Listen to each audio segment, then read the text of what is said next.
What's up, y'all? This is Dr. Jewel, and I am so excited to partner with Yes Lord Radio in my new radio show, Ask Dr. Jewel.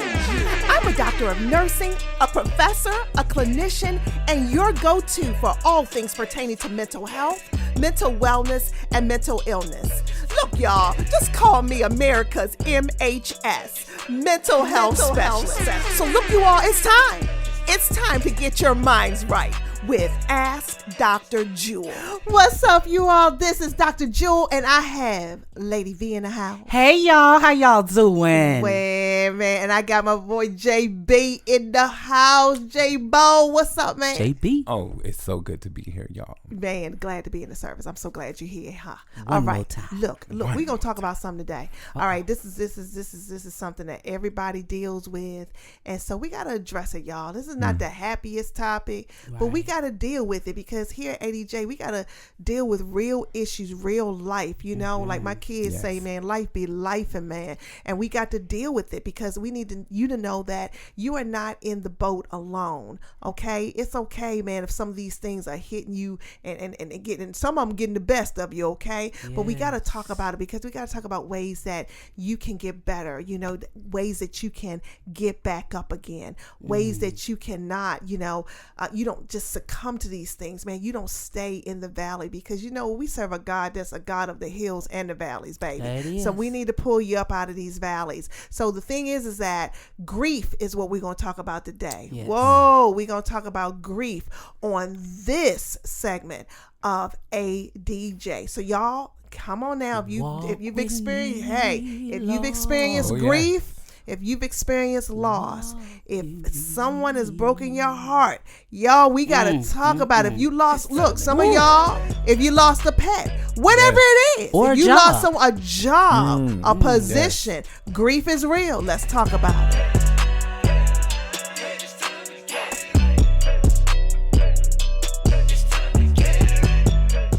What's up, y'all? All right, so we're going to talk about grief on today.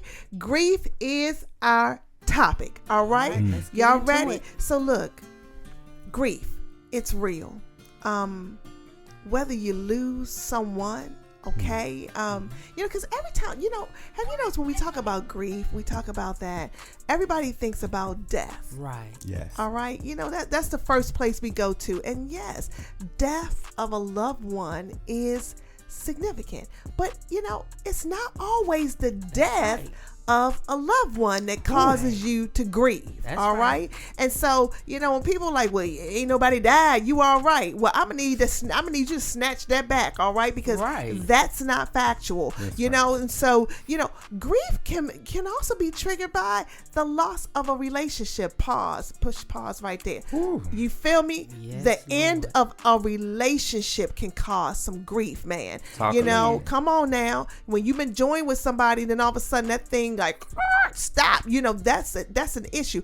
Also, friendships. You know, have you ever been in a friendship with someone that was real dear to you and they betrayed you, man? They did some stuff that was just not cool, and that relationship ended, or they betrayed you in a way that was so hurtful, man. You know, the relationship ended, but you know what, no matter what, man, you grieve that, you mourn it, because that was a person that you shared life with, your feelings, your emotions, you had emotional intimacy.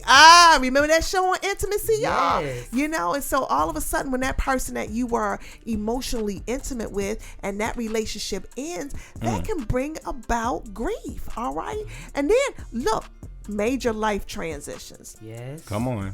Let's talk about those. Like, what would you call major life transition? Come on, let's hammer this out. Job. Woo, Yes. loss of your job. There Loss you of go. your Yes. husband. Come on. Or wife. Come on. What Loss else? of a pet. Loss of a pet. That's Loss of right. children. Loss of children. Okay. How about when you have been fired from a job, or demoted, or not even fired. How about when you retire? Oh yeah, that's it. Okay. Yeah. You were the CEO. Now you, or how about if you are a pro athlete and all of a sudden you're injured. Wow. You're injured, or you're not on the good. team anymore. Right. Okay. And then all of your stuff, all the things you swipe to get in play, it's just shut down. Now, Dr. Jewel, now I know we're a Christian show, but the loss of, like, I know with men, the loss of your manhood. When it, that's a big loss. Dysfunction.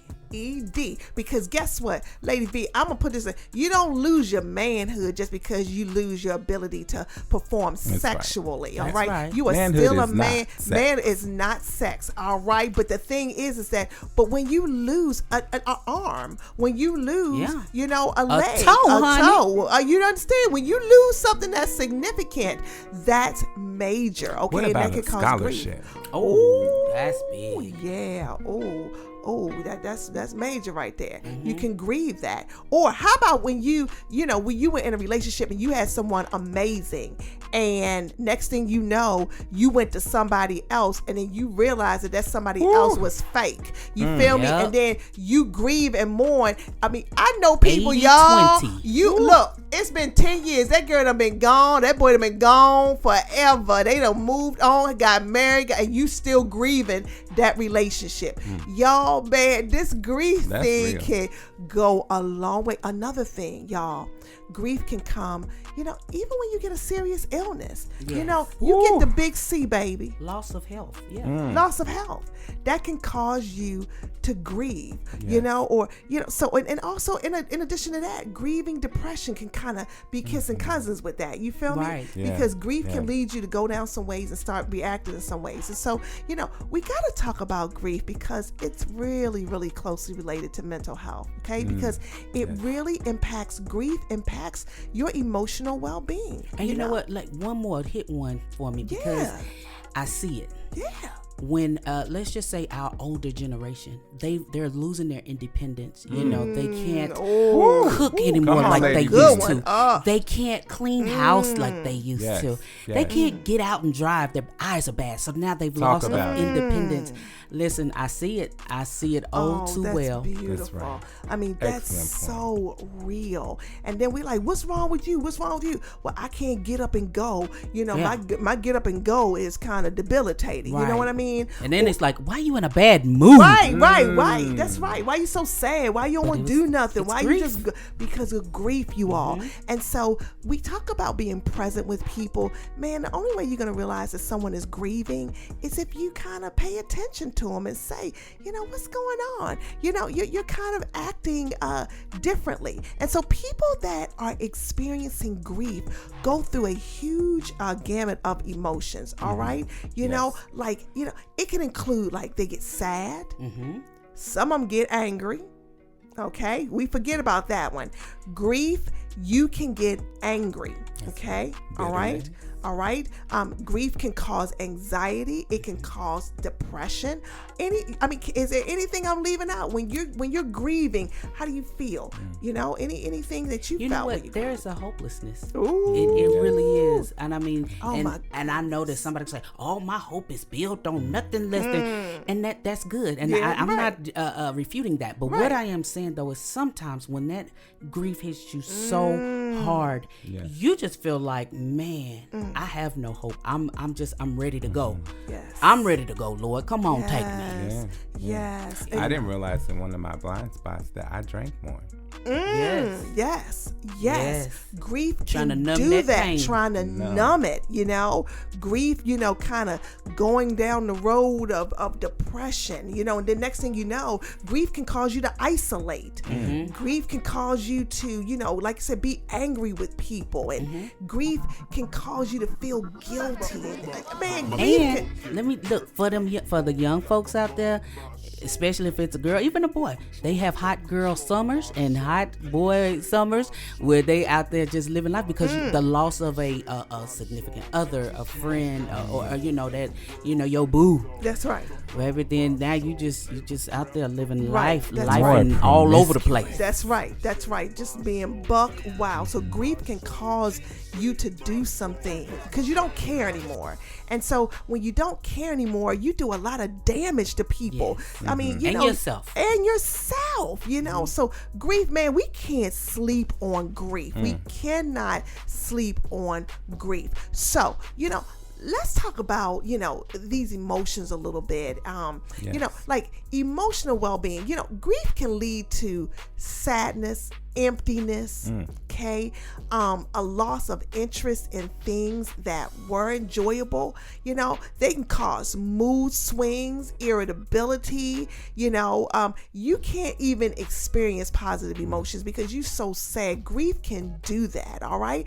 Also, one thing that we don't look at, y'all, grief can cause you not to be able to concentrate. Yes, it can. Yes. You can't concentrate. Your decisions are whacked. You can't remember things, and then you start getting these intrusive thoughts about, murder. I'm just telling what. Yeah.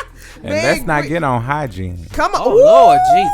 Now, grief, boy. I'm gonna need y'all to take can baths take now. you down a road that, you. you're like, whoa, wait a minute. And look, you can tell sometimes somebody is grieving. Look, I'm talking about being present, y'all. You got to be present with people. Yes. When you go up in their house, you like, this place is a hot mess. Trash hadn't been taken out, dishes piled up, house not clean. You used to comb your hair, you used to care. Now you ain't caring about a whole lot of stuff. You coming out, your stuff not clean. You need to start your clothes out. You looking like, you don't look like yourself. Warmed over. See, and so my thing is that you've got to pay attention to that. It could be grief. All right. So if you just limit grief to, well, ain't nobody died in your family, then you gonna miss that thing, baby. You gonna miss it. Okay. And then let me tell you what another thing grief can do. Grief can mess up your sleep. Yes. Okay. Yes. You're not sleeping well. So you're going, I just can't sleep. So it causes you insomnia. Man, you have nightmares. Okay, or either you sleeping all the time. Right. When you grieving, you just sleeping all the time. You just tired all the time. Okay. Yeah. And then it does affect your appetite. Yes. Okay. It's a nice little diet, though.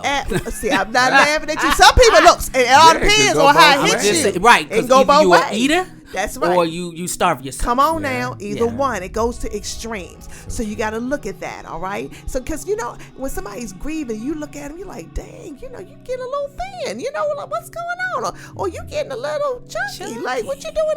Because I like them big. Yeah. You just self-soothing, and so just think about that. Be mindful of that. Okay, another thing that can happen when you grieve, okay, like, you get muscle tension, headaches, y'all. Yes. And then people that are grieving, like, you're like, what? Your immune system is down, man. It gets sick all the time, and so grieving can do that. And also, another thing that you really may see is that people that are grieving, sometimes, they withdraw from social activities. Yes. All right. They don't want to do nothing. Okay. They have difficulties in relationships because they're really grieving, but then you get the brunt of their grief. You understand what I'm saying? Yes. Okay. So all it's right. not like they're being sus or anti all the time. Right. So should you keep inviting?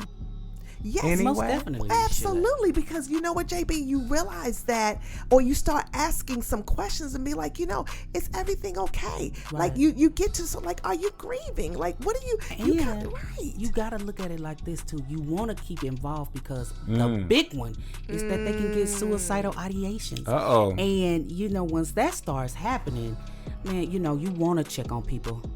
Ask those questions like, do you have a plan? That's right. Oh man. You getting off into suicide. We got to have a whole show on that, baby. About 10 shows on that one. But you know what? But grief can lead to absolutely it can. Grief can definitely lead to it. So you got to be mindful of grief, and you got to probe a little bit more. It's not just about losing a person. Look, if you got somebody in your life, okay, so feel me on this, you all. If you have somebody in your life and you really tracking them, you really present, all right, and they lose their job, you better start looking at them for grief. All right, just keep your eye on them. Keep your third eye on them. All right, if they've lost something significant, if they had a serious breakup, they've been with Bob or been with Bill, whatever, for years, and then they have a breakup, you better look at them, okay? All right, if something happens significant, you need to look at them and say, okay, they lose their job, they lose a promotion, something that was important, they lose a pet. All right, and I'm telling you, pets are major in people's lives, because I know people who go to rehabs to try to deal with the fact that they're so depressed because they lost their pets. And some of y'all may be like, that's a trip, that's ridiculous. But let me tell you something, honey. When you have clients who that dog, see, I have some clients who they've had all kinds of experiences, and sometimes that pet is the closest thing to them. All right, okay, because parents are traveling, parents are about their life, parents are, some of them are very affluent, wealthy, traveling all around the world, and guess what? The nanny takes care of that child, and that dog is the only one that's there with him, and been to see them through elementary, middle, and high school. Okay, so when that dog dies, that is major. Okay, so I'm just saying, it does not matter. Look, you've got to see, is someone possibly grieving? So get a pulse on that, you all. Get a pulse on that. Now, right. And this is where I feel like we have to use what we've learned. Ask Dr. Jewel Show's been on for a good little minute now. Yes. So I hope you all are taking notes. So if you ask that person, how are you doing? And they just say, fine, I don't think you should stop there. Absolutely. We learned that Come on, earlier, that's right. Because we don't like that word, fine. We don't like that because, my office full of fines. You understand what I'm saying? Full of fines. Say it again for the people in the back. Look, my office is full of fines. A lot of people who commit suicide were fine when you talk to them just a few minutes or whatever. Fine. They are not fine. You're going to have to probe a little bit more to get to the root of it, especially if you're seeing some of the signs and symptoms of grief that we've just discussed. Now, I want to share with you this. Look, grief is normal. It is a normal and necessary process. Yes. You and I, if you live long enough, you are going to grieve. But it's important to recognize when grief becomes complicated and prolonged, okay? Mm-hmm. All right? Because that's when it negatively impacts mental health. JB, you ready to say something? I recently just finished Grief Share, and one of the the statements that were made is, you grieve so much because you loved much. I like it. I like it. Yeah. I like it. Absolutely.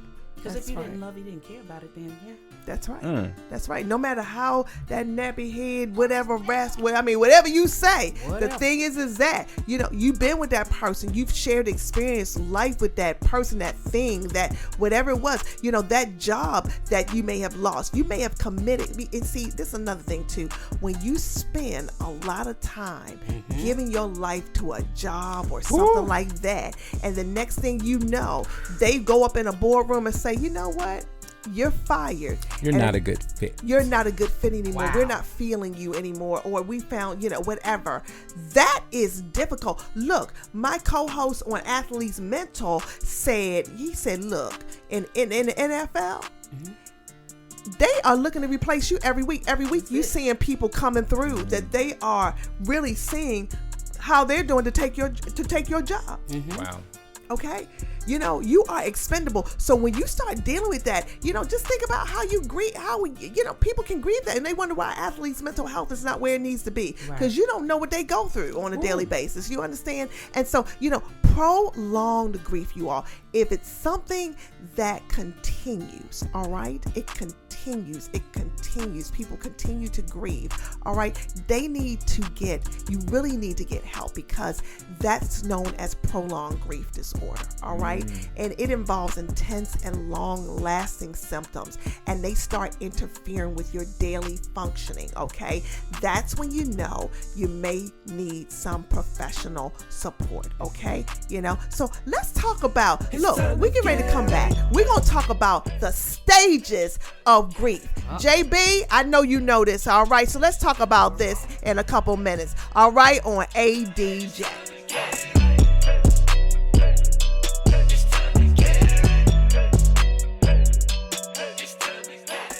All right, you all, we're back, and we're talking about grief. All right, and so we want to talk about the stages of grief. So JB, who's a psychiatrist who came up with the stages of grief? Now, you can't talk about the stages of grief without Dr. Elizabeth Kubler-Ross. She was a Swiss-American psychiatrist and pioneer of studies on dying people. She wrote on Death and Dying, the 1969 book, in which she proposed the patient-focused death adjustment pattern, the 5 stages of grief. Ooh. Ooh, you sound so smart. Didn't he sound smart, Lady B? He sounded really smart. That's really psychology smart. degree work. That's what it was. I know. I tell you, you're just so intelligent. I want to do it. Can I name the first stage of grief? Come on, Lady B. Come on, Lady B. What is it? The first stage of grief that we may encounter is denial. Oh. Whoa. Okay. Denial. All right. Yeah, denial. Yes. Denial is a beast, man. That is. denial, man, that thing. Man, Oh no, you know that's denial. That's denial. You know, that but was Tommy. denial. It's always somebody that It could last long though, because the Nile River. You know, they just derail. Yeah. That's called they just totally derail right there. All right, denial. Okay. That's really important in the stages of grief, because if anyone is going through grief, I need for you to be able to at least have an idea about these stages so you can kind of know how they're moving through their grief. Now, one thing about these stages is that they're not in order, you all, okay? Because you can, they can go in different orders, but I want you to know about them so you can be like, oh, they in denial. Okay, so denial is that's usually when you feel shock, like you have difficulty accepting the loss. All right, so you're still talking about the person like they still here, the relationship like it's still going on, honey. They done moved on and went on about their life. You still talking about like they there, okay? And it's almost like y'all, you get numb. It's like it's surreal. It's like, disbelief. All right. And so that's just your brain's way of kind of putting up a defense mechanism against the overwhelming emotions associated with the loss. So you just don't cope with it. You put up a brick wall around that thing. It's like, I'm just not going to deal with it. I don't want to talk about it. I just can't deal with it. Okay. Denial. Look, y'all, when you're dealing with somebody in grief, denial is real. Okay. So look for that. All right. Then this is where I struggle, y'all. I ain't going to sit here and lie about this. Right. All right. As the denial starts going out the window, people start getting mad because you just get mad and frustrated, okay? And they may, and that, you talked about that later. Earlier, Lady B, when you talked about the fact that they start doing things and going on binges and just start taking collateral damage and doing all kinds of stuff, okay? They start being angry at others themselves, making other people pay, okay? All right? And so they may even take it out on people that cause the loss, all right? In this stage, they kind of get resentful, they bitter, they feel like they've been done wrong, dirty, and you're like, I'm out to get them, So you get angry. Anger is pain's bodyguard. Oh my goodness, you don't like women, you don't like men no more, you hate the church, you just hate everything. You understand what I'm saying? So you got to look at that grief, all right? Bargaining. Lord, if you just take me out, I promise I won't do it again. Please, Lord. That's right. You start making deals and promises with God or themselves or others. You just want to alleviate the pain of the loss. You know what I mean? And so it's, we call this the what if, if only, so, if only, God, you would do this, then I'll do this. And you're trying to bargain, then another stage, y'all, depression. Uh-oh. Okay. In this stage, man, you see the people feeling a sadness, just loneliness. You talked about it, Lady B, hopelessness. All right. And that's when they start withdrawing. They can't eat. They're not sleeping well. The things they normally like to do, they used to go out and kick it with you. They don't want to do that anymore. So that's what you got to watch, that depression. Right. Okay? And it can hit at any time. Anytime. And then the final stage, acceptance. Okay, acceptance is when you come to terms with what's going on with the loss, okay? And you develop like a sense of peace about it. Understand, doesn't mean that you've totally worked through everything, but you accept it. All right, you come out of denial, you're accepting it, and you're ready. You kind of say, I'm ready to move forward. You start moving forward. Okay, it doesn't mean, listen to me, acceptance doesn't mean that you have complete resolution. Okay, or you forgot about the loss, or that the loss wasn't impactful. But you got to have that attitude of Mother Fantasia Barrino. She said, if you don't want me, then don't talk to me. Just go ahead and freak out. I'm out. Go get so them. That's me accepting it. You don't want me no more. That's good. Right. Peace out. That's right. That's right. Bye. And you're willing to adapt your life without the presence of what or whom you've lost. That is. All right. Okay. So that's acceptance. But y'all, there's more. Come on. There's more. Come on. There's another stage. Come on, it's what's new. Stage? Yeah, it's come on. the meaning. It's finding meaning in the situation that you've gone through. I like it. That's interesting. I think that should be with but I like it that they have that acceptance, meaning. I like that. Yeah, finding meaning. Resilience. I can get that though. You know, you now are asking. You're like, oh, so why did this happen? What made me different? What made her different? Why did this job not like me? They just liked me about 2 months ago when I was bringing in these big accounts, and now they don't like me no. So you're trying to. I feel like that's a deeper understanding. You're really trying to, find a meaning in it, because guess what? If you know better, then what? You do better. So it really it doesn't eliminate the pain, but it does provide a cushion.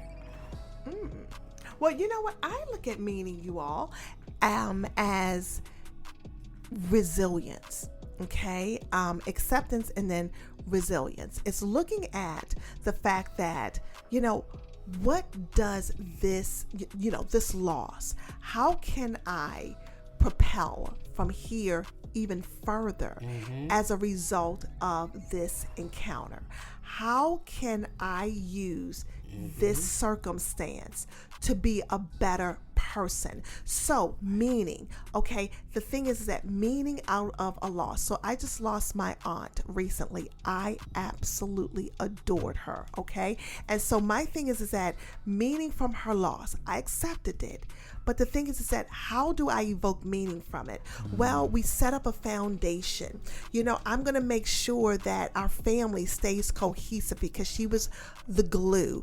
I want to make sure that I do things to try to bring family together intentionally. So I guess I want to find meaning from her life. Yes. I want to take it further. You did this. I grieved you, but I want your life to have meaning in my life as far as what I do and how I move forward from this point. Do you know Dr. Jewel, that really resonates with me. I lost my aunt recently as well.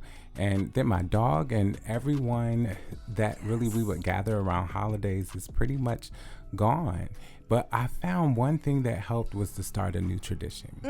For example, meaning, yes. We used to love celebrating Christmas together, but everyone's not at the table. So I thought, let's celebrate Kwanzaa. I love and it. That was a way to kind of create new memories without ignoring what happened. Absolutely. I love the value of your aunt. That's right. So look, when coping with grief, you all, thank you for sharing that. That's so important. Look, when you're coping with grief, realize it's a personal process. All right. And what works for one person may not work for another. You may go through these stages totally different. I may accept it, but then I may go through the anger and everything later. Okay. I'm just saying. All right. So allow yourself to grieve. All right. I need you to allow yourself to cry, scream, feel whatever emotions arise within you without judgment. All right. It's a normal and natural response to loss. First, next, seek support. Get support. All right. Practice self-care. There you go. Practice self-care. All right. Prioritize activities that bring you comfort and joy. All right. Journal. Write down your thoughts, your feelings, and memories. They can really be therapeutic. All right. And then express yourself creatively. All right. Engage in creative outlets. All right. Playing an instrument, writing poetry, expressing your grief through art can be a powerful way to release emotions and find healing. And then seek professional help. Get someone to help you walk through it. Join a group like Grief Share. All right. Practice mindfulness, relaxation, establish rituals and memorials. It may be on that day of their death. You may release, have all your family come and you release a balloon, whatever it is, and take things at your own pace, you all, because you know what? This is an individual journey. There is no right way to cope with grief, but it's important that you find out what works best for you. So did you learn something today? We did. Yes. Thank you, Dr. Oh my goodness. So I hope you did. And you all, if you're grieving, man, we love you. We will be praying for you. All right. That God's peace will just be a balm over your heart. All right. So look, it's time to get your minds right. Yes, Lord Radio. Look, shout out to you. We love you. Thank you so much for this platform. And you all, we're going to continue to chop it up, getting you mentally healthy and well. So you know, y'all, when we say it's time, it's time to get your mind right. That's right. With Dr. Jew, you all. M-I-N-D. Peace, y'all. It's time to get it right. Yeah, it's time to get it right. It's time to get it right.